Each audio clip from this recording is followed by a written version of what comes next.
Selamat datang kembali lagi ke channel kami, Paman Kripto. Jadi hari ini kita mau membahas bagaimana caranya untuk mendapatkan passive income di cryptocurrency. Nah, kita langsung aja ya. Jadi yang pertama adalah yang paling aman dulu ya, yaitu kita deposito stablecoin-nya. Sempat dulu paman info dari YouTube sebelumnya bagaimana caranya di exchange ya. Jadi memang ada beberapa cara. Yang pertama adalah deposito di exchange kayak seperti Binance atau mungkin exchange lainnya. Saat ini yang paman tahu juga Pintu, ada juga yang lain ya. Nah, itu caranya untuk deposito sudah sempat paman ceritain ya. Nah, tapi kita perlu tahu dulu bagaimana sih tahu stablecoin itu apa aja. Jadi kita di ini kan CoinGecko ya. Kita klik aja, kita ntar cari yang kategori sini, nanti ada yang top stablecoin ya. Jadi kita bisa milih ini. Nah, top stablecoin-nya ada apa aja? Ada Tether, USDT ya ini, USDC, BUSD, dan DAI ya. Kebanyakan empat ini ya kebanyakan. Yang lain sih ya oke karena dipakai cuman jarang ya. Kayak gitu. Lebih jarang lah maksud saya ya. Oke. Nah, nanti di Binance itu ada namanya Binance Earn ya. Ini saya contohin aja. Nah, Binance Earn ini ada yang saving, staking, dan farming ya. Nah, yang paling aman yang kita tahu adalah yang saving ya. Jadi adalah ya kita deposito normal. Nah, setelah kita klik nanti keluar seperti ini. Seperti ini ada flexible saving ya. Nah, kebetulan saat ini yang lagi ada eh, apa yang lumayan ya, yaitu BUSD ya. Dan di 10% tapi cuma maksimum $2.000 ya. Nah, ini ya. Ini kita tinggal klik aja, nanti kita deposito USD kita. Nah, ini aman ya. Anggapannya dengan misalnya $2.000, kita setahun dapatnya 10%, $200 berarti ya. Nah, kan lumayan ya. Memang paling aman banget.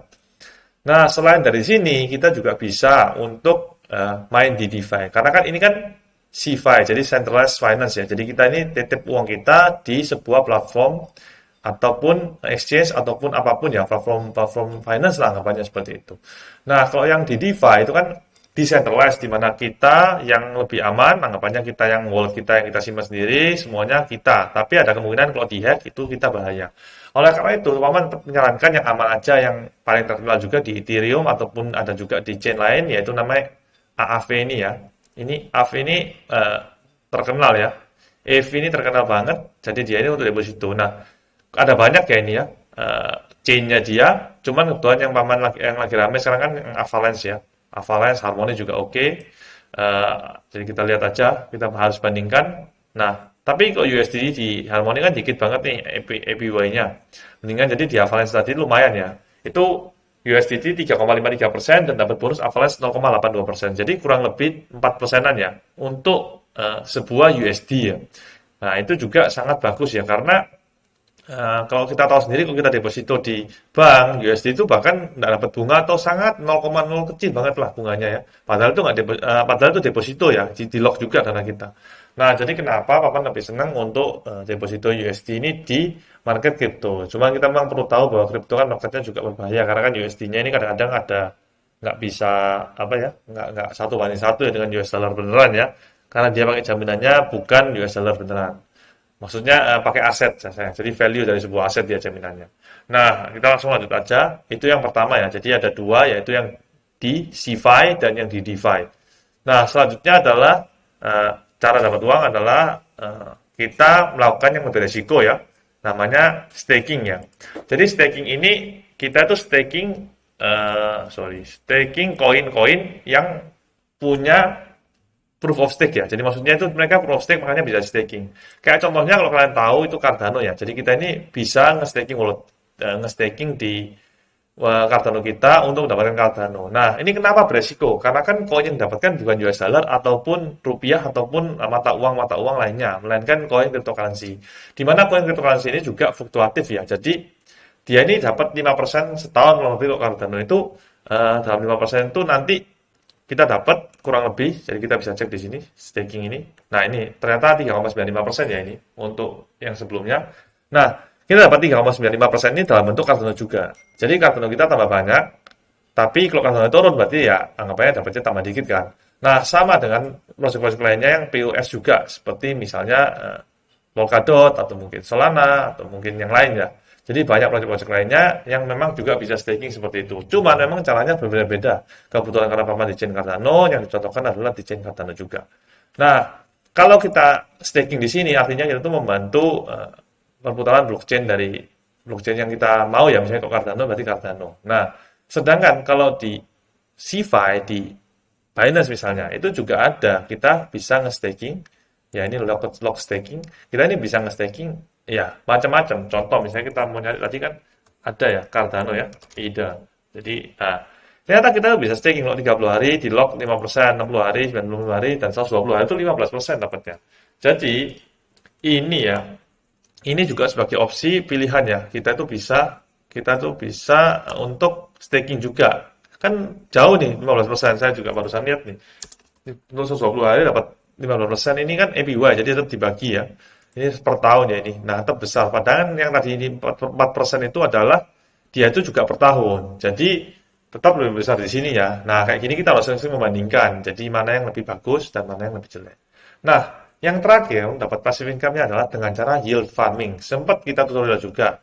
Cuman yield farming lebih ribet karena kita butuh kalkulator yield farming. Jadi ada namanya kalkulator yield farming. Nah, ini kita harus hitung baik-baik apakah kita ini rugi apa enggak yield farming. Karena kan dia ini kayak kita ini provide liquidity di sebuah DEX ya.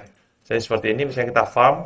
Nah, nanti memang bunganya sangat besar ya kayak ini contoh. ADA/min ini 77%.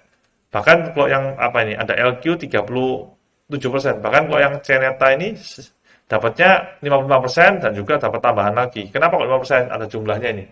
Jadi kita dapat 30% dalam bentuk min swap, 4% dalam bentuk EDA, dan 14% dalam bentuk Sineta. Nah, kalau yang ini, ternyata EDA-nya 9% ya, jadi lebih banyak. Seperti itu. Jadi kayak macam-macam ya ini APR-nya itu. Jadi kayak ada gabungan APR, makanya bunga dia itu bisa besar. Nah, yield farming ini juga sangat beresiko ya. Karena kan pairing dia ini nggak ada stable coin ya. Jadi kayak pairingnya adalah koin dengan koin ya. Jadi kalau dua-duanya koinnya turun, kita bisa sakit banget ya. Jadi kayak sakit banget. Sebentar kita cari kalkulator yield farming DeFi ya. Ini impermanent. Nah, ini ya contoh ya. Nah, misalnya jangan koin itu deh. Kita cari impermanent loss kalkulator namanya. Ini whiteboard crypto aja ini enak nih. Nah, ini ya misalnya kita naik ini. Kita kan harus nge-pair-nya tuh sama ya kalau yield farming. Jadi misalnya kita punya 100 token harga $1 ya. Token A. Yang satunya misalnya harganya itu $2. Kita tuh punya 50 token aja. Karena kan harus value-nya $100 dan $100 ya. Jadi total kita invest-nya $200. Nah, misalnya token A ini turun 10%. Ya kan? Token A turun 10%. Nah, artinya ntar kita dapat naik 10% ya. Artinya kita tuh nanti dapat 95 token kita yang ini bukan 100 lagi ya. 1,1 harganya, tapi yang token yang satunya kita dapat lebih banyak. Nah, akhirnya value kita tuh lihat nih. Harusnya kan kalau naik 10%, 100 kali 10% kan dapat $10 nih. Harusnya kan 110 ditambah 100 ya. Jadi $210. Sedangkan kalau ini itu tuh 209 aja. Jadi ada impermanent loss $0,3. Nah, seperti itu. Nah, cuman kalau misalnya ini turun, dua-duanya turun. Nah, segini, minus 10% ya. Nah, kita kan harusnya rugi 10% juga, $10. Tapi, kalau di sini ruginya juga lebih banyak, yaitu $10,3. Karena memang ada impermanent loss namanya. Nah, misalnya nih, yang satunya naik 10%, yang satunya turun 10%. Harusnya ini kan match ya, kayak nggak ada rugi apa-apa. Tapi ternyata kita tetap ada rugi. Impermanent loss ini, yaitu ruginya adalah $1,1. Padahal harusnya kan nggak ada rugi harusnya kalau kita hold biasa. Karena kan satunya naik 10%, satunya turun 10%. Jadi anggapannya dia ini, mengapa bunganya itu besar? Mengapa dia itu bunga besar, 70% selama setahun? Karena memang terjadi fluktuatif harga yang begitu cepat kalau di pairing ini. Nah, itu kita banyak impermanent loss namanya itu. Jadi makanya kenapa dikasih bunga yang lebih besar. Oke, jadi itulah tiga tips dari Paman gimana caranya dapat menghasilkan di cryptocurrency ya. Nah, itu saya rasa paling aman kalau masih baru mendingan pakai di Binance, bisa staking, bisa yang flexible savings juga, jadi deposito. Nah, itu lebih aman. Ataupun kalian sudah lebih expert, bisa main di DeFi di ETH ini, tapi dengan bunganya kan lebih kecil nih. Jadi jelas lebih enak di Binance ya, kalau memang kita mau deposito. Nah, selain itu, kalau misalnya kalian udah mau invest di cryptocurrency dan kalian mau staking, kalian bisa beli koin-koin yang memang POS, yang staking, yang bisa di staking, jadi dapat tambahan ya. seperti Cardano, Polkadot, atau mungkin Kusama juga ada kalau nggak salah. Nah, seperti itu. Nah, cuman semua dari ini tetap kalian harus cek lagi ya, karena ini tuh juga berbahaya ya, karena pernah dihack juga, terutama kalau di DeFi ya. Kalau di DeFi sih Binance juga pernah dihack, cuman uangnya digantikan sama dia, jadi lebih aman lah namanya ya. Nah, cuman ini adalah pendapat pribadi dari Paman. Kalau Paman sih lebih suka memang eh, dibagi-bagi ya, jangan all in semua staking semua ataupun deposito di USD doang, nah, tapi dibagi-bagi semua ya. Jadi semua rata dan ada semua. Nah, untuk hari ini sekian tutorialnya gitu aja. Jangan lupa tetap dior dan juga cek. Ini juga pendapat dari Paman. Paman juga bisa salah. Di sini hanya memberikan informasi, tidak ada ajakan ya. Dan jangan lupa ini IG kita, bisa aja follow atau DM, saya mau tanya-tanya, dan juga subscribe YouTube kita. Thank you. Jangan lupa like, subscribe, dan jangan lupa nyalakan tombol notifikasinya.